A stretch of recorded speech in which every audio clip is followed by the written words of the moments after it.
7월 22일 토요일 아침입니다. 찬송가 384장 부르시며 주님의 말씀 가운데로 나아가도록 하겠습니다.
이 아침에 우리에게 주시는 하나님의 말씀은 열왕기하 13장 14절에서 25절까지의 말씀입니다.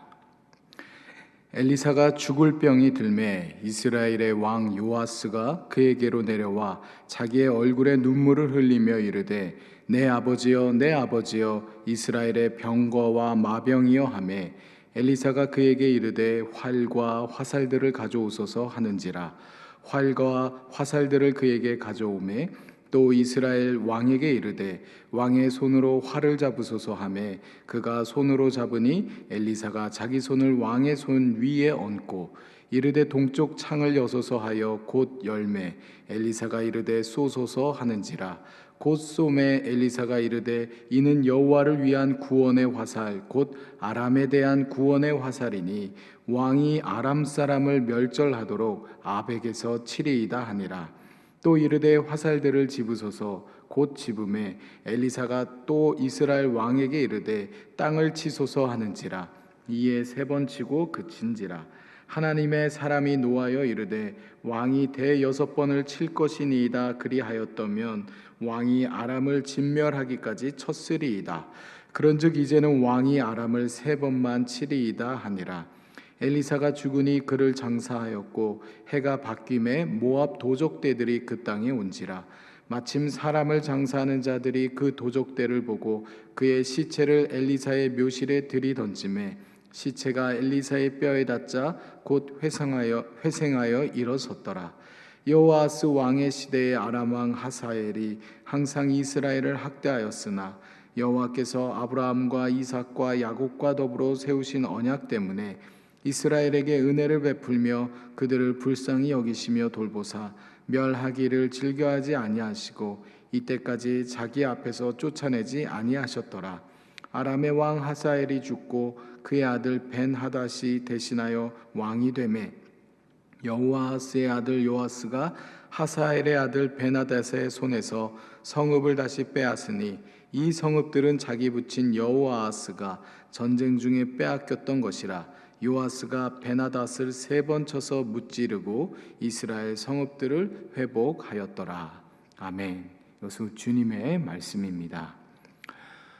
오늘 본문에는 엘리야의 뒤를 이어 이스라엘의 위대한 예언자 전통을 이어가던 엘리사의 마지막 모습이 기록되어 있습니다. 이 본문은 엘리사가 죽을 병이 들자 이스라엘의 왕 요아스가 그의 마지막 모습을 보려 찾아간 대목이 기록이 되어 있죠. 본문 14절을 보시면 엘리사가 죽을 병이 들매 이스라엘의 왕 요아스가 그에게로 내려와 자기의 얼굴에 눈물을 흘리며 이르되 내 아버지여 내 아버지여 이스라엘의 병거와 마병이여 하매. 평생 하나님의 말씀을 전하고 여러 가지 기적을 일으키며 또 많은 또 치유의 사건들을 일으켰던, 그렇게 하나님께 헌신했던 하나님의 사람이라 하더라도요, 늙고 병들어 죽습니다. 아무리 믿음이 좋다 하더라도 그의 삶에 슬프고 아픈 일이 찾아올 수 있으며 이것은 결코 이상한 일이 아닙니다. 그러나 하나님의 사람은요, 고난과 고통을 마주하는 그 태도가 보통의 사람들과는 다릅니다. 심지어 오늘 엘리사는요, 죽음이 코앞에 찾아왔을지라도 생명력을 잃어버리지 않고 있으며 그의 민족을 위한 하나님의 구원 사역에 그 죽기 직전까지도 쓰임받고 있음을 우리는 알 수 있습니다. 이 요아스 왕마저도요, 평소에는 악한 왕으로 평가받고 있지만 엘리사가 죽으면 나라가 위태로워질 것이라는 것을 직감하였기에 눈물을 흘리며 엘리사를 내 아버지 이스라엘의 병거와 마병이라고 부르고 있습니다. 하나님을 올바르게 경외하지는 않았지만 이 엘리사를 통해 역사하시는 하나님의 구원 역사에 대해서는 그나마 이 요아스도 인정하고 있었던 모양입니다. 그러니 어쩌면 이 요아스는요, 그저 엘리사를 통해서 얻을 수 있는 유익만을 생각했는지도 모릅니다. 정녕 그가 하나님을 경외하고 하나님의 사람을 존중했더라면 엘리사 살아 생전에 진즉 그가 태도를 바꿨을 것이기 때문이죠.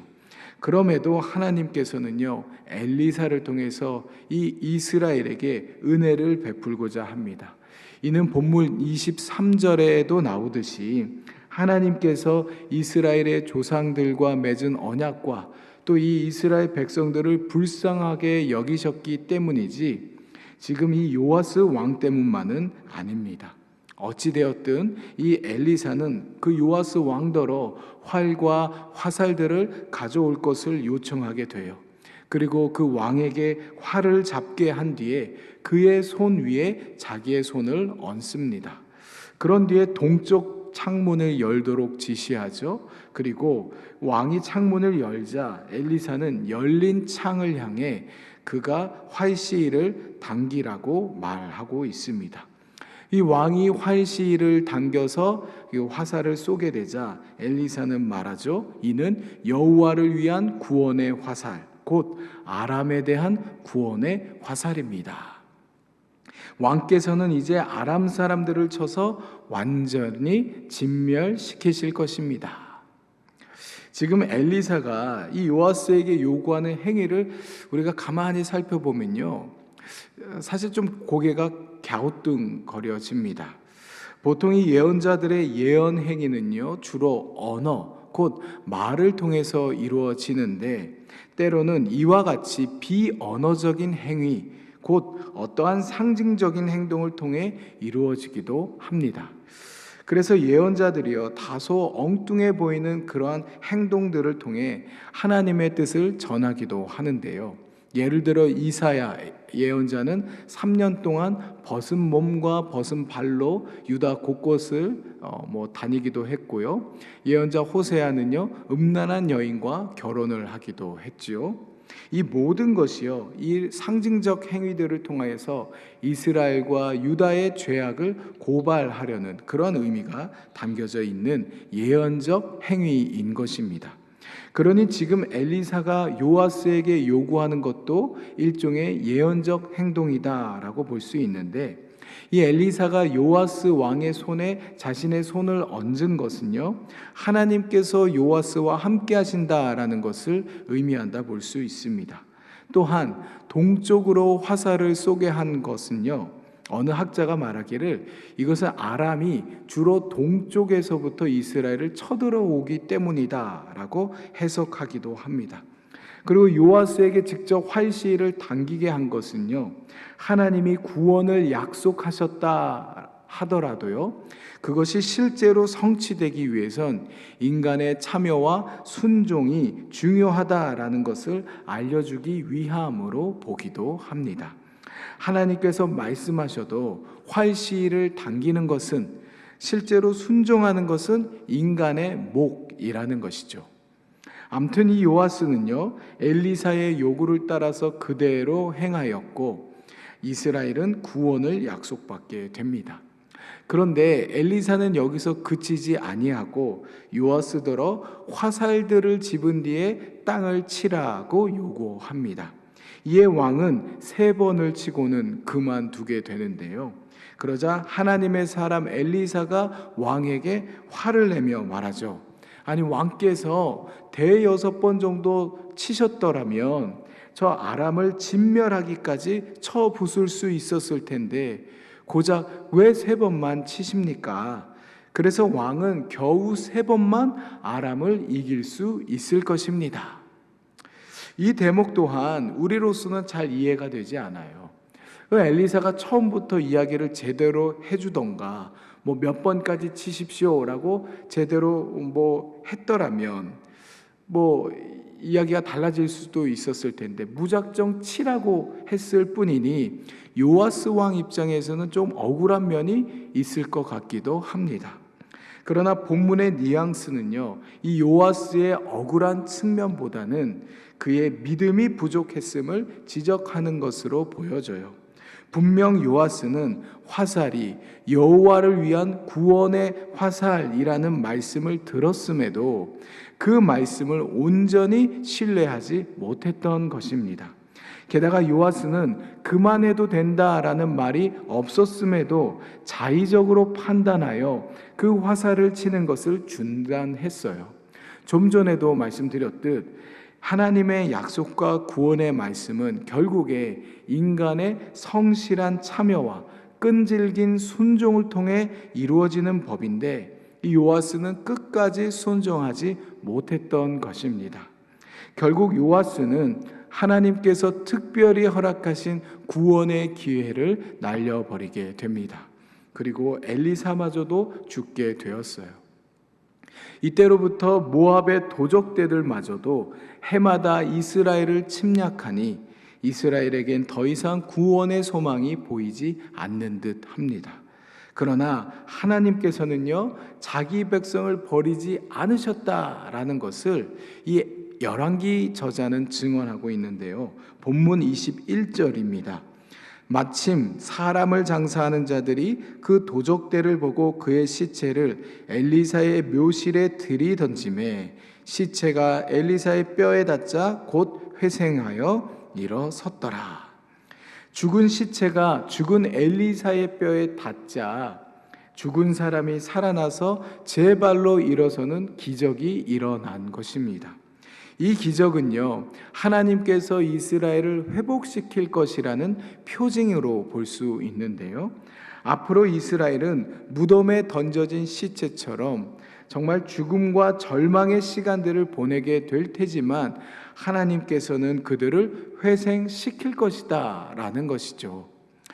마치 에스겔 예언자가 예언했듯 마른 뼈에 하나님의 말씀이 임하여 새로운 부흥과 회복의 역사가 일어났듯 하나님은 자기 백성을 향한 은혜를 거두지 않으실 것입니다. 그리고 실제로 하나님의 구원의 약속이 이루어지게 되는데요. 오늘 본문 25절을 보시면 여호아스의 아들 요아스가 하사엘의 아들 베나닷의 손에서 성읍을 다시 빼앗으니 이 성읍들은 자기 부친 여호아스가 전쟁 중에 빼앗겼던 것이라. 요아스가 베나닷을 3번 쳐서 무찌르고 이스라엘 성읍들을 회복하였더라. 엘리사가 말한 대로 하나님의 약속이 실현이 되었습니다. 물론 이때까지 열왕기 기자는 이 요아스의 선대왕인 여호아하스가 다스리던 시기에 아람이 계속해서 이스라엘을 쳐들어와 그들을 괴롭히고 억압했지만 하나님께서 이스라엘에게 은혜를 베푸셔서 완전히 멸망당하게 놔두지 않으셨다라는 것을 오늘 본문 22절과 23절에 기록하고 있습니다. 이 모든 것은 이스라엘의 조상들과 하나님께서 맺은 언약과 백성들을 긍휼히 여기셨기 때문이었어요.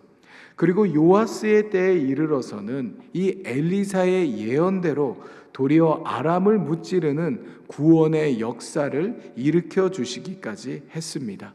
이처럼 하나님께서는요, 자기 백성을 끝까지 포기하지 않는 분이라는 것을 오늘 본문을 통해 우리는 확인할 수 있는 것입니다. 성도 여러분, 오늘 본문을 통해 하나님께서는요, 당신의 사람, 하나님의 사람을 임종 직전까지 사용하셔서 백성을 구원하고자 하는 분임을 우리는 알 수 있습니다. 아니, 이 엘리사는요, 죽음 이후에도 하나님의 구원을 예언하는데 쓰임을 받고 있습니다. 하나님께서는 이처럼 당신의 사람들, 하나님의 사람들의 삶과 죽음까지도 사용하셔서 당신의 백성들을 구원하기를 원하십니다. 우리도 그렇게 하나님께 쓰임받을 수 있었으면 참 좋겠습니다. 연약해진 순간에도, 심지어 죽음이 임박한 순간에도 육적으로는 쇠하나 영적으로는 강건하여 하나님 손에 붙들려 그렇게 하나님의 구원 역사에 쓰임을 받는 우리가 되었으면 좋겠습니다. 아울러 하나님의 구원 사역은 인간의 참여와 순종으로 완성됨을 기억하며 하나님의 말씀에 성실하게 참여하고 끝까지 순종하는 우리가 될 수 있기를 바랍니다. 요아스처럼 중간에 포기하지 않기를 바랍니다. 그래서 자기 백성을 포기하지 않으시는 하나님의 마음에 흡족한 사람들이 되어 그가 베푸시는 은혜와 구원이 우리 가운데 차고 넘치기를 소망합니다. 오늘 주신 말씀 기억하며 오늘 하루 그렇게 하나님의 말씀에 성실하게 참여하고 끝까지 순종하는 하나님의 사람들로서의 삶이 되시기를 바랍니다. 주님, 엘리사는 평생을 그리고 죽는 순간과 죽음 이후에도 하나님께 쓰임받았음을 보게 됩니다. 비록 여러모로 부족하고 연약하나 우리들도 하나님께 그렇게 쓰임받기를 원합니다. 하나님의 백성들을 구원하는 은혜의 통로로 쓰일 수 있도록 우리를 준비시켜 주시되 우리 역시 하나님의 역사에 참여하는 것을 기쁘게 여기며 감사하게 하여 주십시오. 성실하게 그리고 끈질기게 주의 말씀에 순종할 수 있는 믿음을 허락해 주십시오. 주님과 동행하며 당신의 역사에 참여하는 오늘이 되게 하시고 매일을 그렇게 살아가길 바라오며 예수님의 이름으로 기도드립니다. 아멘. 하늘에 계신 우리 아버지, 아버지의 이름을 거룩하게 하시며 아버지의 나라가 오게 하시며 아버지의 뜻이 하늘에서와 같이 땅에서도 이루어지게 하소서. 오늘 우리에게 일용할 양식을 주시고 우리가 우리에게 잘못한 사람을 용서하여 준 것 같이 우리 죄를 용서하여 주시고 우리를 시험에 빠지지 않게 하시고 악에서 구하소서. 나라와 권능과 영광이 영원히 아버지의 것입니다. 아멘.